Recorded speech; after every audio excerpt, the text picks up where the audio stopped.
Bonjour, et pour cette deuxième semaine, nous allons essayer de découvrir à partir de quelques outils du chapitre 4 de la règle, les instruments des bonnes œuvres, l'art de la vie spirituelle. Vivre selon l'esprit. Vivre selon l'esprit, vivre de l'esprit avec le Christ, à l'écoute du Christ pour retourner au Père.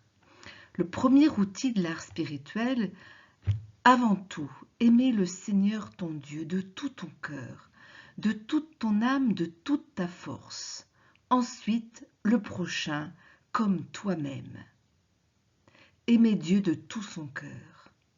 Aimer le Seigneur de toute son âme, de toute sa force. Jésus dira, le second commandement est pareil, identique au premier. Aimer son prochain comme soi-même. Qui est mon prochain ? Rappelons-nous, le prochain, celui qui se fait proche, le bon samaritain.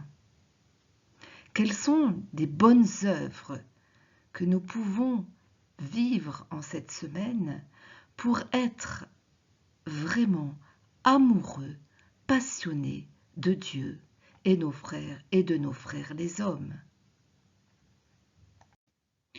Nous avons reconnu le début du décalogue. Benoît n'hésite pas à reprendre ce décalogue dans ce chapitre 4. Ne point tuer, ne point commettre d'adultère, ne point voler, ne point convoiter. Et tout ça pour arriver à ne rien préférer à l'amour du Christ. Le Christ n'est pas une idée, le Christ est quelqu'un, celui qui est mort sur la croix pour nous sauver, celui qui a fait de nous son propre corps. Ce que vous avez fait au plus petit d'entre les miens, c'est à moi que vous l'avez fait. Et suit cette mise en pratique de l'amour, l'amour du Christ, avec des outils très simples, mais très concrets. Ne point se mettre en colère, ne point se réserver un temps de vengeance, ne pas nourrir de fausseté dans son cœur. Le Christ, nous le voyons dans nos frères, le Christ qui nous habite, le Christ qui nous appelle à vivre de la douceur et de l'humilité du cœur, comme lui. Son esprit vient nous habiter, son esprit vient nous aider à mettre en pratique cet amour que nous recevons, cet amour qui déborde sur nous pour pouvoir ensuite, par nous, déborder sur nos frères. N'ayons pas peur d'ouvrir notre cœur tout grand à l'amour du Christ, sans rien lui préférer, pour ne rien préférer à l'amour de nos frères. L'amour est concret. Ne pas se mettre en colère, ne pas donner de fausse paix, ne jamais perdre la charité, dire la vérité de cœur comme de bouche, ne point rendre le mal pour le mal. Beaucoup de négatifs, retournons-le en positif. Donner une vraie paix, garder la charité, dire la vérité de cœur comme de bouche, rendre le bien pour le mal. L'horizon est comme illuminé par ce que le Christ lui-même a vécu. Lui-même, prince de la paix, est venu donner la paix. Ma paix, je vous la donne. C'est ma paix que je vous donne. La charité, Jésus ayant aimé les siens, il les aima jusqu'au bout. Qu'est-ce que la vérité ? Si quelqu'un te frappe sur la joue, tends l'autre. Essayons toujours de contempler le Christ pour vivre à son image, à sa ressemblance, grâce à cette contemplation qui va nous façonner ce cœur de frères, de sœurs, parce que de plus en plus cœur habité par la joie de l'esprit. Les hautes cimes de l'amour. les hautes cimes de l'amour. L'amour qui va jusqu'à aimer ses ennemis. L'amour qui va jusqu'à dire du bien de ceux qui nous maudissent.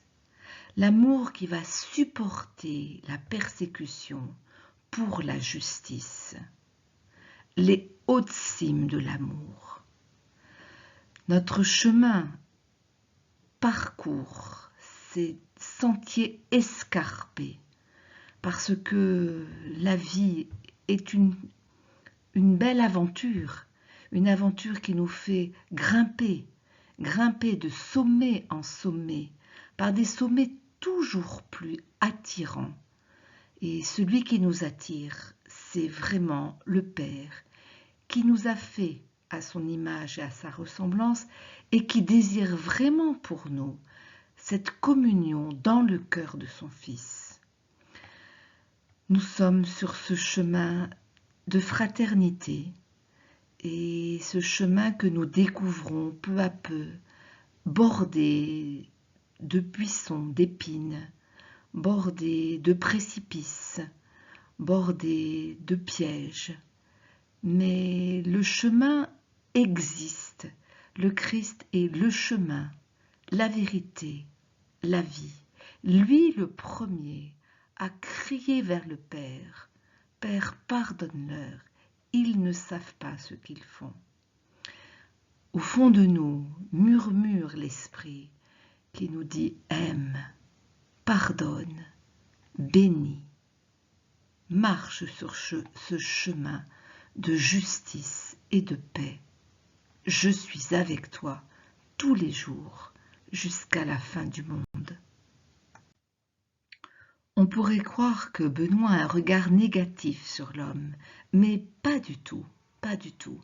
La règle est une dynamique très positive qui invite l'homme à grandir, à marcher au pas à pas de cette croissance, de cette purification du cœur, de cette bonification.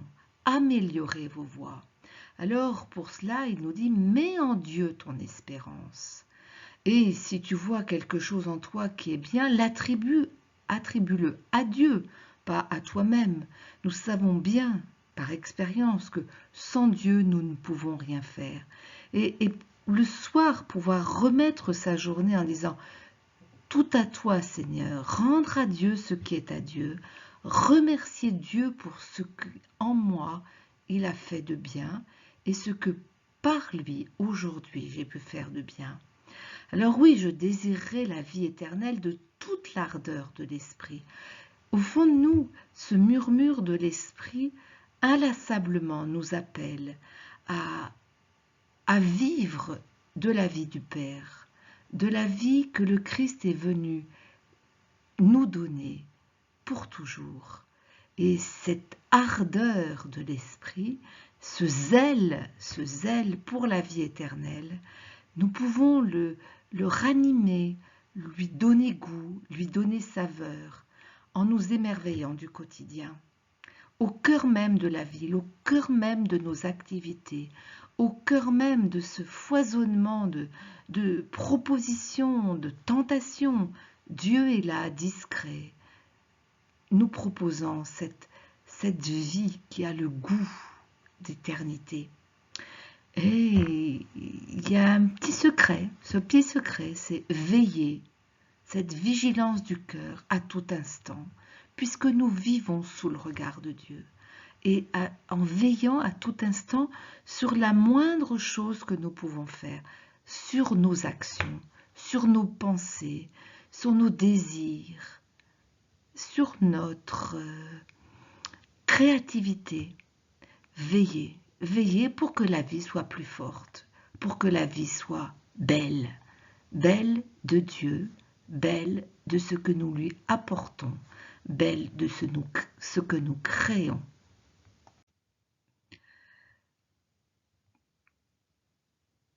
Nous savons qu'en tout lieu, qu'en tout temps, Dieu est là, avec nous. Il nous regarde. Dieu pose ce regard sur nous, un regard plein de bonté. Rappelons-nous Adam et Ève qui, ayant découvert leur nudité, sont allés se cacher derrière un buisson quand ils ont entendu le pas de Dieu dans le jardin. Expérience que nous faisons, quand quelque chose ne va pas, nous nous cachons.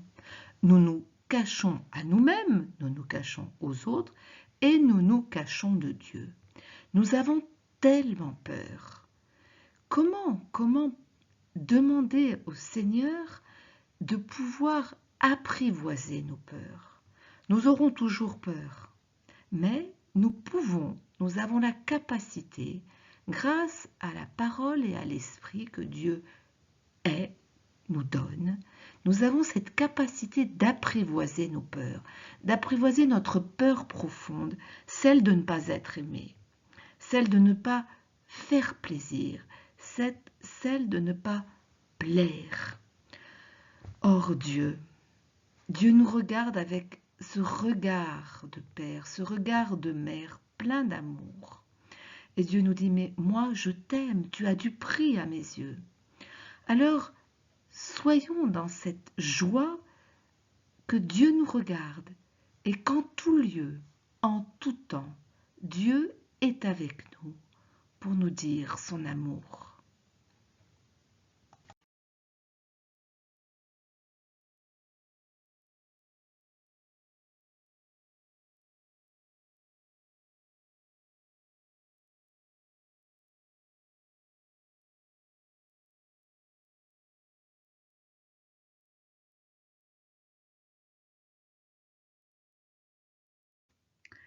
Vous pouvez retrouver le carême en ligne sur YouTube, sur notre site internet, le mercredi des Cendres et une petite vidéo par semaine.